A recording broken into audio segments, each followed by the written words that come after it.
This is the real story behind Bonnie Blue's alleged $7 million a year empire and the OnlyFans ban that brought it crashing down. The common belief, the narrative that lit up social media and mainstream news alike, was simple. A creator named Bonnie Blue was the ultimate business genius. She was described as the anti-influencer, and finance recruiter turned adult content queen who claimed monthly earnings of over £600,000, more than $7 million a year. Her entire brand was built on controversial, headline-grabbing stunts, one after the next, positioning her as a rebel, laughing all the way to the bank, utterly untouchable by internet morality or platform rules. The expectation was that she was a rare example of the Bluesite ecosystem, actually rewarding pure, shocking business savvy with endless cash. But the reality is far messier, revealing a precarious, high-risk strategy where the desire for virality became a financial and legal liability. It was a strategy based on a constant, aggressive public relations cycle, not sustainable business practices. This wasn't a steady business, it was a high-stakes media gamble. The entire strategy was a tightrope walk between being too big to ignore and too controversial to host. Today, we're cutting through the noise to answer the three critical questions no one is discussing. First, what exactly was the extreme challenge content that finally triggered the permanent ban? Second, how did her income model depend on controversy, and what were the immediate financial and legal consequences of losing her main platform? And third, why did she risk everything on increasingly shocking stunts, and where does her current international legal trouble fit into this blueprint? We're going to trace the receipts, the rumored contracts, the leaked podcast quotes, and the platform's official terms of service that reveal the true price of internet infamy.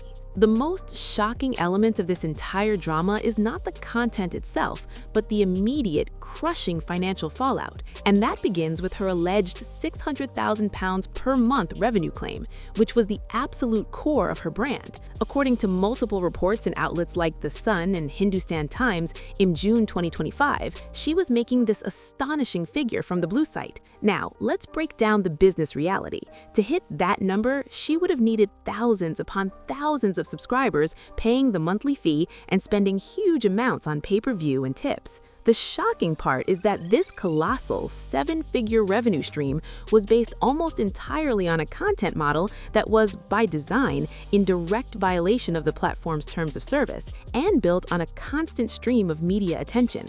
The money wasn't coming from steady, passive engagement, it was from huge, expensive, and non-repeatable media spikes. The entire blueprint was do something shocking, watch the mainstream media pick up the headline, and then redirect the resulting surge of curious people to your subscription page. This is a classic clout-to-cash conversion, a tactic commonly used in the attention economy, but taken to an extreme. For example, in June 2025, she announced an event she called a petting zoo, which she described on a podcast as a place where the public could do basically whatever they want to her while she was tied up in a glass box, a concept which she claimed was a publicity stunt for an attempted world record. This announcement, regardless of its cancellation, was the final critical step that allowed her to cash out a new wave of subscribers. It created massive buzz, generating a short-term income spike that she desperately needed. But the payout here was not a guaranteed future, it was an immediate loss.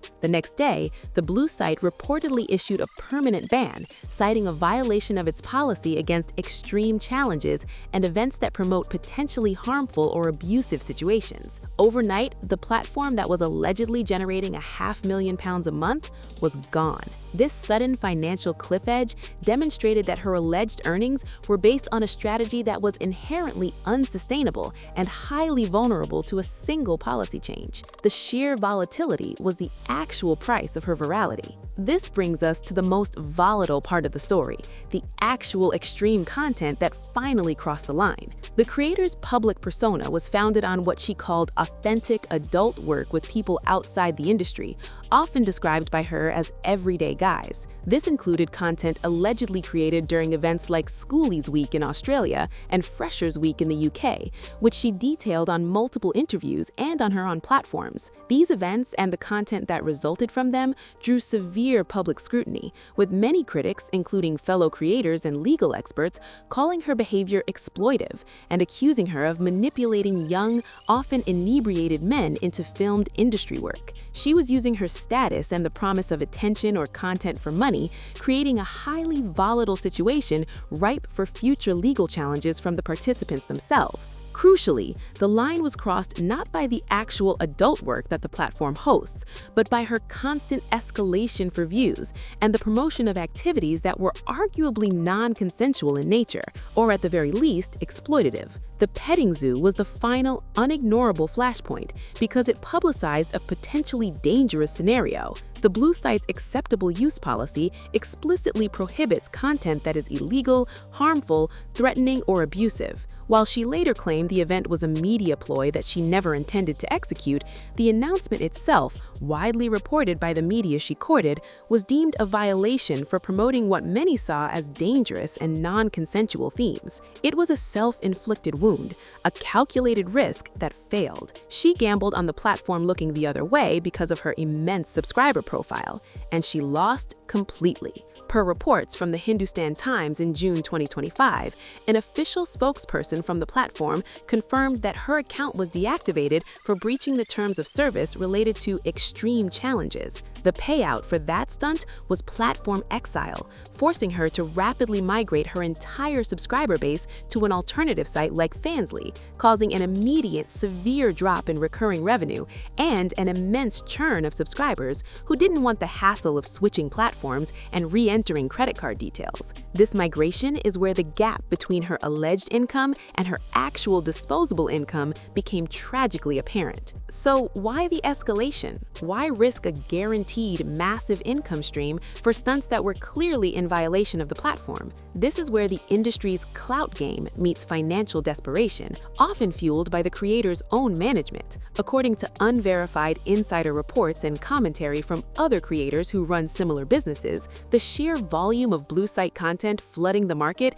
means that creators must constantly do more for attention and to justify their pricing tier. Her claims about filming authentic sex with non-industry participants were her unique selling proposition. But as Complex reported in late 2024, there appeared to be an OnlyFans arms race among creators like her and others to see who could go viral most often. The perceived risk was the reward, as the media attention provided a virtually free marketing funnel. Her initial success came from what she deemed a need to move away from perfect performance content to the controversial and highly personal. The underlying financial pressure is severe. The Blue Site earnings are heavily front-loaded and then subject to massive attrition. A creator may have a massive launch month, but retaining a subscriber is difficult, with churn rates exceeding 30% month-over-month for new accounts. Therefore, she needed a constant new hook to replace the inevitable churn. The shock-based virality was her replacement engine. This pressure only mounted when she entered an acrimonious split with her former husband, who had been a key partner and collaborator in her early work. According to Lad Bible reports from a month before her ban, her ex-husband found a new partner in one of her former employees, creating personal drama that she then inevitably wove into her public narrative to maintain engagement. This need to monetize every aspect of her life, including her personal conflicts, was a desperate attempt to sustain the payout. This relentless pressure for new and ever more shocking material led directly to her biggest, most legally damaging mistake. She essentially had to purchase new subscribers with high-risk stunts to offset the natural decay of her existing subscriber base. Furthermore, we must consider the nature of her contracts. While she allegedly made millions, much of the production and PR work was outsourced. In the adult industry, many top creators work with agencies or management teams that can take significant cuts, sometimes up to 50% of the gross earnings, in exchange for handling the logistics, marketing, and media outreach. While the specific terms of her alleged agency agreements are not public, the sheer volume of her PR activity suggests professional management was involved. If she was only netting 50 or even 60% of that massive alleged revenue claim, the pressure to maintain the gross revenue claim was even higher. This type of aggressive, agency-driven PR strategy demands escalating controversy to justify the agency's large cut. When she was banned, not only did she lose the platform, she likely also incurred breach of contract liabilities with any PR or management teams who had guaranteed results based on her ability to operate on the site. The final and perhaps most devastating payout arrived not in platform revenue, but in international legal trouble. The pursuit of fresh, viral, spicy content led her to host a controversial tour abroad, specifically at events like Schoolies Week in Australia, and later an alleged Bang Bus tour in Bali, Indonesia. These moves were highly publicized, generating the media buzz needed for subscription spikes. However, the legal landscape for adult work varies dramatically from country to country. According to police reports covered by Lad Bible in December 2025, she was arrested in Bali along with several men, accused of violating the country's morality laws by allegedly producing pornography. This arrest became an international incident, far exceeding her previous domestic controversies. This is the ultimate non-negotiable reality of the high-risk blueprint. What is a viral, monetization-safe stunt in one country can be a felony in another. The immediate consequence of this legal drama is a loss of freedom, a massive financial drain for international legal fees, and an incalculable cost to her personal and professional reputation, even among her peers who understood the risks. This level of risk is not what stable businesses engage in, it's what destroys careers. She had successfully turned controversy into cash for a time, but the relentless need for new shock value pushed her into a territory where platform bans became the least of her worries. The payout here is that the global blue site ecosystem offers no protection from local laws, and the hunger for a shocking narrative, especially one pushed by aggressive management, can lead to a financial and legal breakdown that costs far more than any monthly subscription revenue could ever replace. This final, high-stakes gamble resulted in her worst-case scenario. The saga of Bonnie Blue is a brutal case study in the difference between the expectation of limitless internet wealth and the harsh reality of its unstable foundation. We saw how a $500,000 monthly claim was not a guarantee, but a house of cards that collapsed the moment the platform decided her risk for them was too high, potentially leaving her financially exposed to her own management team. The permanent ban on the Blue site exposed the fragility of a business model built on breaking the rules and on high-churn, celebrity-driven subscriber spikes. And ultimately, the relentless search for viral content led to international legal consequences, a risk far beyond a simple account deactivation or financial loss. The core takeaway is this. In the adult industry, especially in the attention economy, your biggest success is often the seed of your greatest failure. The pursuit of the highest revenue number demands the most extreme content,